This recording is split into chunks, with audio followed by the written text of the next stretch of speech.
Assalamualaikum warahmatullahi wabarakatuh.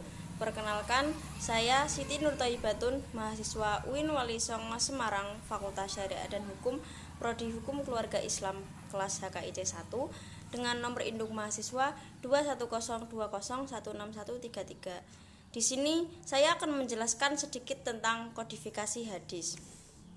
Yang pertama, pengertian kodifikasi hadis. Kata kodifikasi dalam bahasa Arab dikenal dengan istilah tadwin, yang merupakan bentuk masdar dari dawana yudawinu tadwinan, yang berarti pembukaan.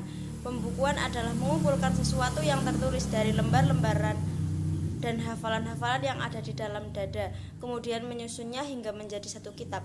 Jadi, kodifikasi berbeda dengan menulis, karena menulis belum tentu disusun menjadi buku, sedangkan kodifikasi tulisan yang telah dibukukan. Lanjut, kodifikasi abad kedua. Periode kedua adalah dimulai pada zaman Khulafaur Rasyidin. Pada periode ini dikenal dengan masa pembatasan atau pengurangan dalam periwayatan hadis Nabi Shallallahu Alaihi Wasallam. Sebagai bentuk kehati-hatian, usaha para sahabat dalam membatasi periwayatan hadis dilatar belakangi oleh rasa khawatir akan terjadinya kekeliruan. Hal ini dikarenakan suasana pada waktu itu tidak kondusif, bahkan sering terjadi perpecahan dan fitnah di dalam umat Islam itu sendiri. Di antaranya munculnya nabi palsu, terbunuhnya Umar, Utsman, dan Ali. Banyak sahabat yang tidak suka kepada Utsman, munculnya Syiah, dan lain-lain, sehingga para sahabat sangat berhati-hati dalam menerima kegiatan periwayatan hadis. Para sahabat pada periode ini meriwayatkan hadis melalui dua cara, yaitu bil lafzi dan bil makna. Lalu, kodifikasi abad ketiga. Periode ketiga adalah masa penyebaran hadis ke berbagai wilayah. Periode ini berlangsung pada masa sahabat kecil atau muda dan tabi'in atau pada masa dinasti Muawiyah sampai pada abad 1 Hijriah. Pada masa ini, wilayah Islam sudah sampai ke Syam atau Suriah, Irak, Mesir, Persia, Samarkand hingga Spanyol. Bertambahnya wilayah Islam berdampak pada tersebarnya hadis di dalamnya. Dilanjutkan, kodifikasi abad keempat. Periode keempat adalah periode penulisan dan pembukuan hadis secara resmi. Penulisan dan pembukuan hadis ini dimulai setelah adanya perintah resmi dari Khalifah Umar bin Abdul Aziz. Perintah resmi tersebut sebagai instruksi langsung dari Umar untuk seorang ulama yang bernama Abu Bakar Muhammad Amr bin Hazm ibnu Syihab Az-Zuhri yang menjabat sebagai gubernur Madinah agar menuliskan hadis Nabi Muhammad SAW.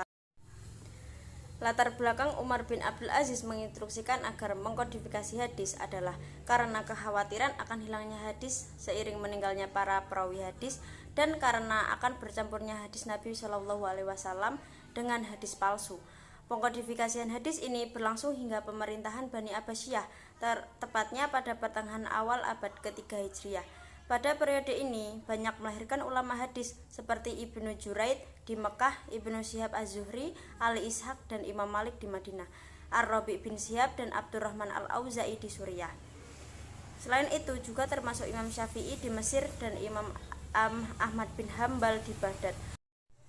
Pada periode ini juga menghasilkan karya kitab-kitab hadis, diantaranya Al-Musnad Imam Asy-Syafi'i, Al-Musannif Imam Al-Auza'i, dan Al-Muwatta Imam Malik, termasuk juga Al-Musnad Imam Ahmad. Dan kitab hadis pada periode ini masih bercampur dengan fatwa sahabat, tabi'in hingga hadis palsu karena belum ada penyeleksian secara penuh. Dilanjut dengan kodifikasi abad kelima. Periode kelima adalah periode pemurnian, penyehatan, dan penyempurnaan. Periode ini berangsur sekitar pertengahan awal abad ketiga Hijriah atau tepatnya pada masa dinasti Abbasiyah yang dipimpin oleh Khalifah Al-Ma'mun sampai Al-Mu'tadir. Periode ini ulama-ulama mengadakan gerakan penyeleksian, penyaringan, dan pengklasifikasian hadis, yakni memisahkan hadis yang marfu dan hadis mauquf dan maqtu. Pada periode ini lahirlah kitab Indu Hadis, Kutubus Sittah, diantaranya Al-Jami' As-Sahih karya Imam Al-Bukhari, Al-Jami' As-Sahih karya Imam Muslim, Sunan Abu Dawud karya Abu Dawud, dan Sunan At-Tirmizi karya At-Tirmizi, Sunan An-Nasa'i karya An-Nasa'i, dan Sunan Ibnu Majah karya Ibnu Majah. Selanjutnya, kodifikasi abad ke-6. Periode ke-6 adalah masa pemeliharaan, penerbitan, penambahan, dan penghimpunan.